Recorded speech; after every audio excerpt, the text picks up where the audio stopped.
BJP की निर्भरता इस बार एनडीए में शामिल दलों पर बढ़ गई है। ऐसा इसलिए क्योंकि पार्टी को इस बार अपने दम पर बहुमत नहीं मिला है। ऐसे में चर्चा हो रही है कि आखिर एनडीए में शामिल बिहार के सीएम नीतीश कुमार की जनता दल यूनाइटेड के कोटे से केंद्र में मंत्री बने राजीव रंजन सिंह उर्फ ललन सिंह और रामनाथ ठाकुर को कौन सा मंत्रालय मिला है। आपको बता दें कि ललन सिंह को पंचायती राज मंत्री, मत्स्य पालन, पशुपालन और डेयरी मंत्री की जिम्मेदारी सौंपी गई है।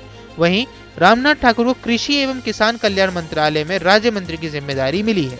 पिछली सरकार में गिरिराज सिंह पंचायती राज मंत्री थे। वहीं रामनाथ ठाकुर से पहले कृषि और किसान कल्याण मंत्रालय में राज्य मंत्री के रूप में कार्यभार शोभा करांदलाजे और कैलाश चौधरी संभाल रहे थे। दरअसल प्रधानमंत्री नरेंद्र मोदी ने सोमवार को सभी नवनियुक्त मंत्रियों के बीच विभागों का बंटवारा कर दिया है। जेडीएस के नेता एचडी कुमारस्वामी को भारी उद्योग और इस्पात मंत्रालय की जिम्मेदारी मिली है, जबकि लोक जनशक्ति पार्टी के अध्यक्ष चिराग पासवान को खाद्य प्रसंस्करण उद्योग मंत्री बनाया गया है। वहीं टीडीपी नेता राममोहन नायडू को नागर विमानन मंत्रालय सौंपा गया है। पीएम मोदी ने अपनी नई मंत्रिपरिषद में राजनाथ सिंह को रक्षा मंत्री, अमित शाह को गृह मंत्री, निर्मला सीतारमण को वित्त मंत्री और एस जयशंकर को विदेश मंत्री के पद पर बरकरार रखा है। ये चारों पहले भी यही मंत्रालय संभाल रहे थे। मध्य प्रदेश के पूर्व मुख्यमंत्री शिवराज सिंह चौहान को कृषि और किसान कल्याण एवं ग्रामीण विकास विभाग, जेपी नड्डा को स्वास्थ्य के साथ रसायन और उर्वरक विभाग और हरियाणा के पूर्व मुख्यमंत्री मनोहर लाल खट्टर को ऊर्जा विभाग दिया गया है। साथ ही नितिन गडकरी सड़क परिवहन मंत्री, जबकि धर्मेंद्र प्रधान शिक्षा मंत्री बने रहेंगे। इसके अलावा किरेन रिजिजू को संसदीय कार्य मंत्रालय दिया गया है। ज्योतिरादित्य सिंधिया के मंत्रालय में बदलाव करते हुए उन्हें संचार मंत्री बनाया गया है। पिछली सरकार में वे नागर विमानन मंत्री थे। अश्विनी वैष्णव सूचना और प्रसारण मंत्री होंगे। इसके अलावा उन्हें रेल मंत्रालय की जिम्मेदारी भी दी गई है। मोदी 3.0 की सरकार पिछली कैबिनेट की तरह ही है। नए मंत्रियों को छोड़ दे तो पुराने लगभग सभी मंत्रियों को वही मंत्रालय मिला है जो मंत्रालय उनके पास पिछली सरकार में था। इस चुनाव में कुछ मंत्रियों को हार का सामना भी करना पड़ा है।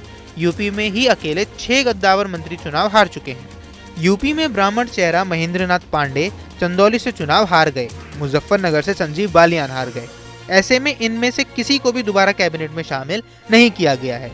इस बार कुछ नए व युवा नेताओं को मोदी की मंत्रिपरिषद में जगह दी गई है। आपको हमारा ये वीडियो कैसा लगा हमें कमेंट बॉक्स पर जरूर बताएं। देश दुनिया की तमाम और यूपी उत्तराखंड की छोटी बड़ी खबरों के लिए न्यूज़ स्टेट चैनल को सब्सक्राइब करना न भूलें।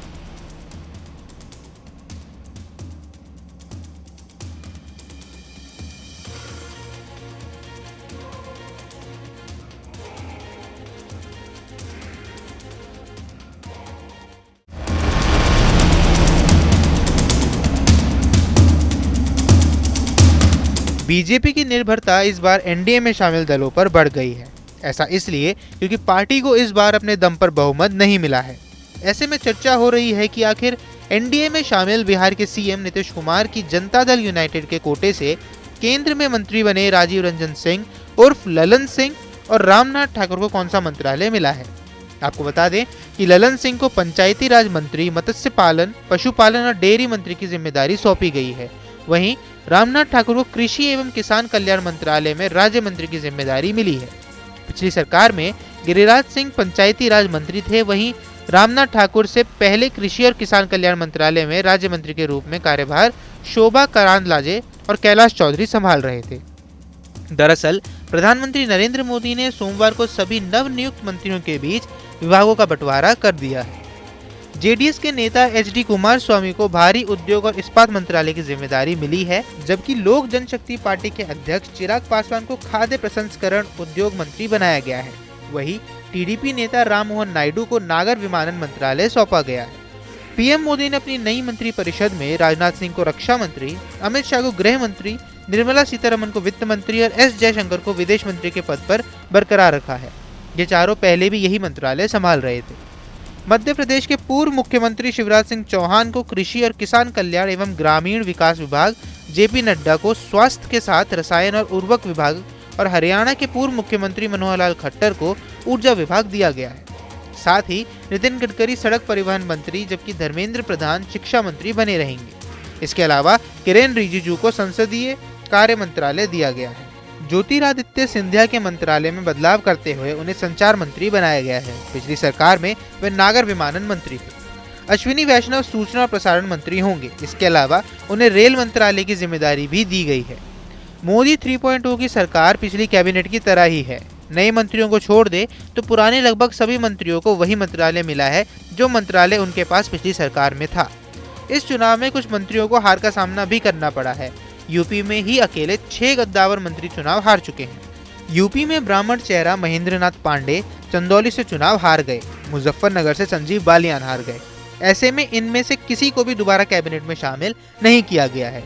इस बार कुछ नए व युवा नेताओं को मोदी की मंत्रिपरिषद में जगह दी गई है। आपको हमारा ये वीडियो कैसा लगा हमें कमेंट बॉक्स पर जरूर बताएं। देश दुनिया की तमाम और यूपी उत्तराखंड की छोटी बड़ी खबरों के लिए न्यूज़ स्टेट चैनल को सब्सक्राइब करना न भूलें।